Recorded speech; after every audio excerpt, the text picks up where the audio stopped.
Hello students, आपका AKG academy में स्वागत है। आज हम एक्सरसाइज 4.3 क्वेश्चन नंबर 2 करेंगे। इसमें हमें दिया हुआ है, ये एक्चुअली क्वेश्चन नंबर 1 से रिलेटेड है। इसमें ये कहा गया है कि प्रश्न 1 में दिए गए द्विघात समीकरणों के मूल द्विघात सूत्र का उपयोग करके ज्ञात कीजिए। क्या कह रहे हैं ये कह रहे हैं find the roots of quadratic equation given in question number 1 by applying quadratic formula. तो हमें क्वेश्चन नंबर 1 में जो भी हमें समीकरण दी गई हैं, हमें कौन कौन सी समीकरण दी गई हैं, ये 4 समीकरण दी गई हैं क्वेश्चन नंबर 1 में। ठीक है, तो इन्हीं के हमें क्या निकालने हैं, मूल ज्ञात करने हैं। लेकिन मूल तो हमने इसमें भी ज्ञात किए थे। इसमें किस विधि से ज्ञात किए थे, हमने इसमें ज्ञात किए थे पूर्ण वर्ग बनाने की विधि से, यानी मेथड ऑफ कंप्लीटिंग स्क्वायर से। ठीक है, लेकिन इसमें कौन सी विधि से हमने ज्ञात किए थे, पूर्ण वर्ग बनाने की विधि से। तो इसमें हमें क्या करना है, इसमें हमारी विधि चेंज हो गई है, मेथड चेंज हो गया है और हमें उन्हीं समीकरण की निकालने हैं। ठीक है, तो हमारे पास पहला हम लिख लेते हैं इसमें 2x² minus 7x plus 3 is equal to 0। इसका हमें क्या निकालना है, हमें मूल ज्ञात करने, रूट्स ज्ञात करने।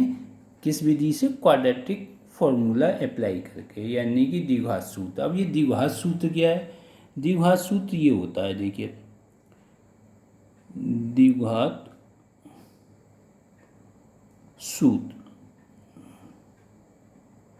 इसको ये भी कह देते हैं क्वाड्रेटिक फॉर्मूला, क्वाड्रेटिक फॉर्मूला भी कह देते हैं इसे। ठीक है, क्या होता है ये, x is equal to -b plus minus under root b² minus 4ac upon 2a। ये इसको हम एक और इसको कहा जाता है श्री धराचार्य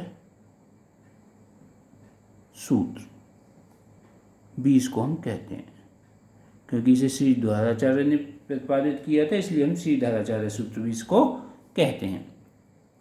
अब ये किस समीकरण के लिए, ये द्विघात समीकरण, कौन सी द्विघात समीकरण के लिए, ये जो हमारा द्विघात समीकरण का मानक रूप है उसके लिए हमने ये सूत्र प्रतिपादित किया है, यानी कि ax² plus bx plus c is equal to 0। अब इससे हमें ये पता लगता है कि a क्या है हमारा, यहाँ b क्या है और c क्या है। हम इसको कैसे कैसे ले सकते हैं, यानी कि x² का गुणांक क्या होता है, a होता है, यानी कि ये जो a आ रहा है वो x² का गुणांक हो गया, b आ रहा है यानी कि वो x का गुणांक हो गया, और c जो है वो हमारा अचर पद हो गया, यानी कांस्टेंट टर्म हो गया। अब हम इसे इसमें अप्लाई करेंगे। तो इसे अप्लाई करने का क्या मेथड है कि हम सबसे पहले इस जो हमें क्वेश्चन दिया हुआ है, जो इक्वेशन दी हुई है, समीकरण दी हुई है, इसे हम इससे कंपेयर करेंगे, यानी तुलना करेंगे। इसको ऐसे लिखेंगे, दी हुई समीकरण की तुलना ax² plus bx plus c is equal to 0 से करने पर, इसे करने से क्या होगा, करने पर इसे करने से हमारे a b c के मान निकल आएंगे, यानी कि x² गुणांक यहाँ क्या है, a, x² गुणांक यहाँ क्या है 2, तो a इज इक्वल टू क्या आ गया हमारा 2 आ गया। यहाँ x का गुणांक क्या है b प्लस का b, और यहाँ x का गुणांक क्या है माइनस के 7, तो b इज इक्वल टू क्या आ गया -7। ऐसे ही यहाँ अचर पद क्या है +c, और यहाँ अचर पद क्या है +3, यानी कि इसकी तुलना की तो c इज इक्वल टू क्या हो गया +3। इस तरीके से अब बस इतना करना है हमें, ये जो वैल्यू है इस फॉर्मूला में हमें पुट कर देनी है, यानी रख देनी है। ठीक है, तो x इज इक्वल टू ये देख -b plus minus under root B square minus 4ac upon 2a। अब इसे रख देते हैं माइनस बी, माइनस तो एक ये है और b की वैल्यू क्या है -7 प्लस माइनस अंडर रूट -7 का होल स्क्वेयर -4 इंटू ए की जगह क्या है 2 और सी की जगह क्या है 3, ये पूरा का पूरा अंडर रूट में है अपॉन 2a 2 इंटू 2, ये आ गया। अब आगे ये माइनस और माइनस क्या हो जाएंगे, प्लस हो जाएंगे, तो 7 प्लस माइनस, ये प्लस माइनस ये फॉर्मूला में है हमारा, ठीक है। अब अंडर रूट में क्या हो गया, 7 का -7 का स्क्वायर करेंगे तो क्या आ जाएगा 49 माइनस ये हो गया 4 दूनी 8 या 24, यानी कि ये 24 आ गया अपॉन 2 दूनी 4।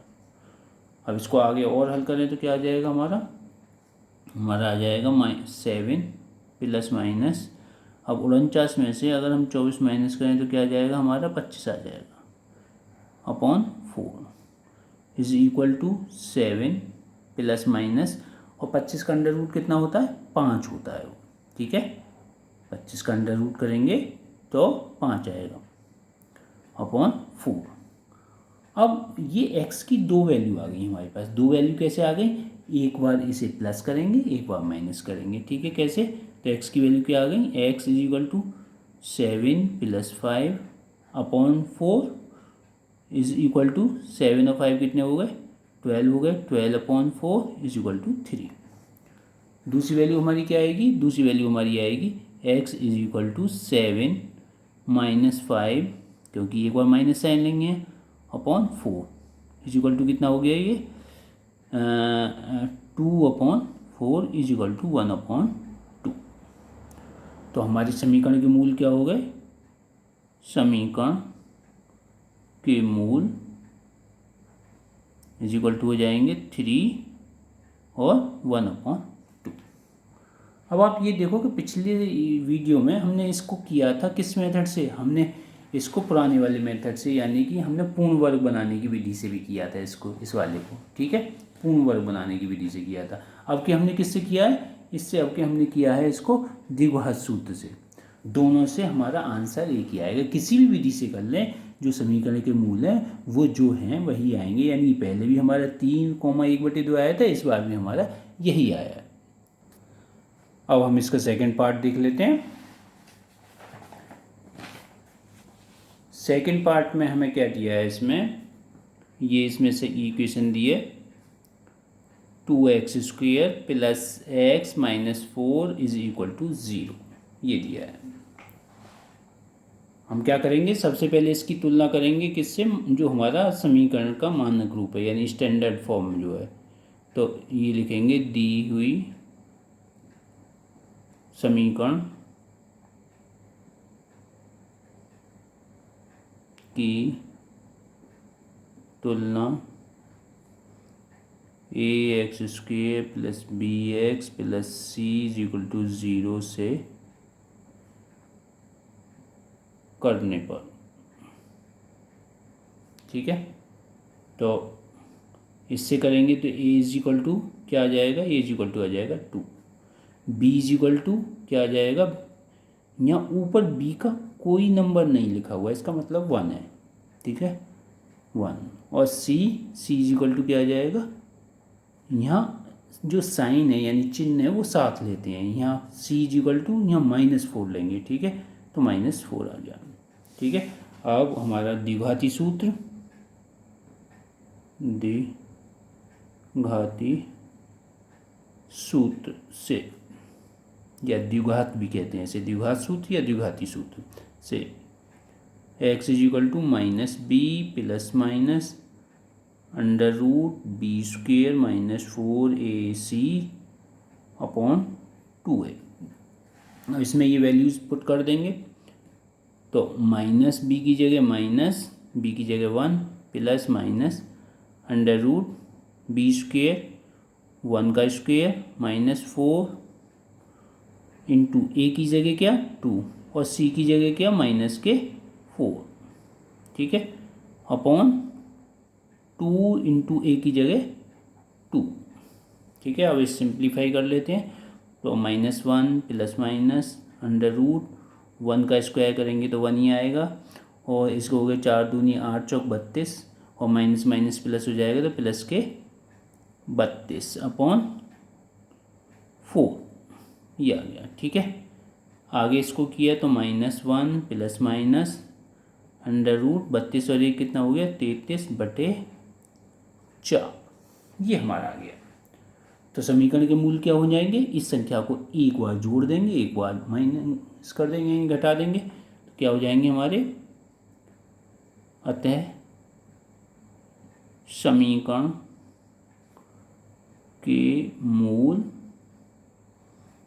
बराबर -1 प्लस अंडर रूट 33/4 तथा -1 माइनस अंडर रूट 33/4।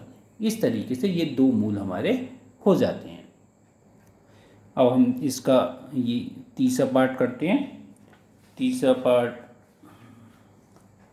में हमें क्या दिया हुआ है, तीसरे पार्ट में जो इक्वेशन दी है हमें, तीसरे पार्ट में दिया है 4x² plus 4 under root 3x plus 3 is equal to 0, ये हमें दिया हुआ है। ये क्वेश्चन नंबर 2 चल रहा है हमारा, क्वेश्चन नंबर 2। ठीक है, और ये एक्सरसाइज क्या है हमारी, एक्सरसाइज 4.3। तो इसे उसी तरीके से करेंगे, दी हुई समीकरण की तुलना ax² plus bx plus c is equal to 0 से करने पर। ठीक है, वही हमें करना है जो हम पिछली दो पार्ट्स में किया है, यानी कि a की वैल्यू क्या आ गई, इससे a की वैल्यू आ जाएगी 4। ठीक है, b की वैल्यू क्या आ जाएगी, b की वैल्यू आ जाएगी हमारी 4√3, और c की वैल्यू क्या आ जाएगी, c इज इक्वल टू आ जाएगा 3। बस जो x² का यहाँ गुणांक है a है, यहाँ x² गुणांक क्या है 4 है, तो इसलिए a इज इक्वल टू 4 आ गया। इसी तरीके से x का गुणांक यहाँ क्या है b, और x का गुणांक क्या है, ये पूरा का पूरा 4√3, तो b इज इक्वल टू 4√3। ठीक है, c इज इक्वल टू यानी अचर पद क्या है यहाँ c, यहाँ अचर पद क्या है 3, इसलिए c इज इक्वल टू 3। इस तरीके से हम तुलना करते हैं, कंपैरिजन करते हैं, a b c के मान निकालते हैं। तो अब द्विघात या द्विघाती सूत्र से, ठीक है, अब क्या है सूत्र, इसको सीधाचार्य सूत्र भी कहते हैं, बराबर -b plus minus under root b² minus 4ac upon 2a। Exam में भी जो आता है वो लिखा हुआ आता है कि आपको किस विधि से इसको हल करना है, तो आपको एग्ज़ाम में भी उसी विधि से जो लिखा गया है उसी से आपको करना पड़ेगा। -b तो -b की जगह ये वैल्यू है, तो -4√3 plus minus under root b की जगह 4√3, और इसका स्क्वायर हो रहा है तो स्क्वायर कर दिया हमने भी, -4 a की जगह 4 और c की जगह 3 होल अपॉन 2 इंटू a की जगह 4।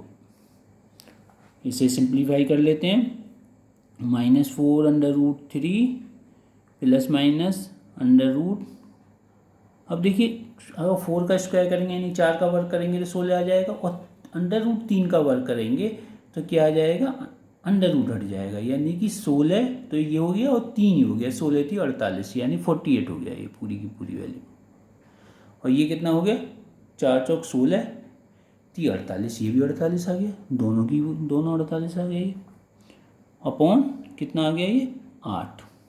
ठीक है, बराबर, अब 48 में से 48 जाएगा 0 बचेगा, यानी कि 0 का अंडर रूट वो भी 0 ही होता है, तो -4√3 प्लस माइनस अंडर रूट, और ये 0 अपॉन 8।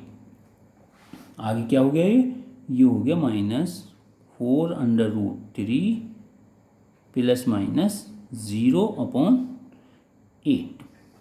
ठीक है, अब जीरो का तो कोई मतलब नहीं है, तो इसे -4√3/8। ठीक है, 8 को हमने दोबारा से 4/4 × 2 लिख लिया। अब 4 से ये 4 कैंसिल हो जाएगा, तो हमारी क्या वैल्यू आ जाएगी, हमारी √3/2 ये वैल्यू आ जाएगी। तो आप ये कहोगे ये तो सर एक ही मान आया, नहीं, ये दो वैल्यू हैं। दो वैल्यू कैसे हैं, क्योंकि हमारे यहाँ प्लस माइनस में ज़ीरो था, तो एक बार +0 करेंगे तो भी यही वैल्यू आएगी, और एक बार -0 करेंगे तो भी यही वैल्यू आएगी। तो हमारी क्या हो गए, अतः समीकरण के मूल बराबर क्या आ गए, √3/2 तथा -√3/2। ठीक है, यानी कैसे मूल है, मूल समान है, मूल समान है। तो इस तरीके से ये थर्ड पार्ट हमारा हो जाता है। स्टूडेंट्स, अब हम इसका फोर्थ पार्ट करेंगे। फोर्थ पार्ट में हमें क्या दिया हुआ है, फोर्थ पार्ट में हमें दिया है क्वेश्चन नंबर 2 का फोर्थ पार्ट, और एक्सरसाइज 4.3। ठीक है, क्या दिया है, 2x² + x + 4 = 0, ये हमें दिया हुआ है। ये एक्चुअली क्वेश्चन नंबर 2 है, और ये क्वेश्चन नंबर के जो ये पार्ट हैं ये क्वेश्चन नंबर 2 में सेम है, और क्वेश्चन नंबर 1 में भी सेम है। तो इसे कंफ्यूज ना हो बिल्कुल भी कि क्वेश्चन नंबर 1 से हम ले रहे हैं, ये क्वेश्चन नंबर 2 के ही पार्ट हैं। तो अब क्या करेंगे भाई, दी हुई समीकरण की तुलना ax² + bx + c = 0 से करने पर, इससे तुलना करेंगे हम। ठीक है, तो a क्या आ जाएगा, a आ जाएगा 2, b 1, ये हमने बता रखा है कि कैसे तुलना करनी है, और c 4।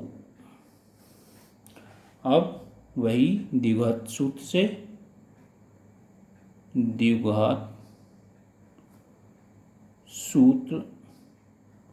से, ठीक है, द्विघात सूत्र क्या होता है, वही -b ±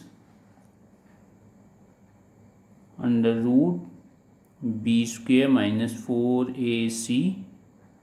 4ac/2a। -b की जगह 1, ± b² 1 का स्क्वेयर, -4 × a की जगह 2 और c की जगह 4, ये हमें दिया हुआ है, अपॉन में 2a 2 × 2। ठीक है, = -1 ± √1 का स्क्वायर 1, ये कितना हो गया, 4 चौक 16 दूनी 32 -32 अपॉन 2 2 × 4। ठीक है, तो इसे आगे -1 ± माइनस के 32 हैं, प्लस का 1 है तो माइनस के 31 बचेंगे अपॉन 4। अब आप इसमें ये देख रहे हो कि अंडर रूट में माइनस की संख्या आ गई, और ऐसी संख्या को क्या होती है, ये काल्पनिक संख्याएं होती हैं। ठीक है, अंडर रूट -31 एक काल्पनिक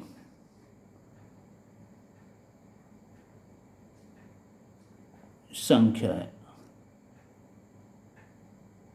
काल्पनिक संख्या है। अब ये काल्पनिक संख्या है तो ये पूरे रूट्स क्या हो गए, ये काल्पनिक ही हो गए। ठीक है, ये 2 बार लगा दिया है, ये काल्पनिक संख्या। ठीक है, अतः समीकरण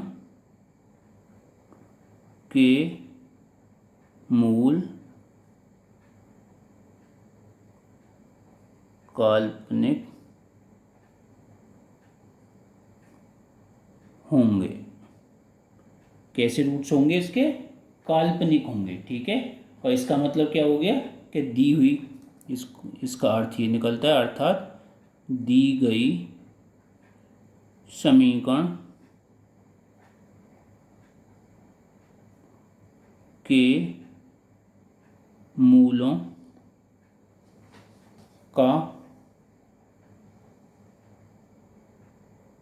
अस्तित्व नहीं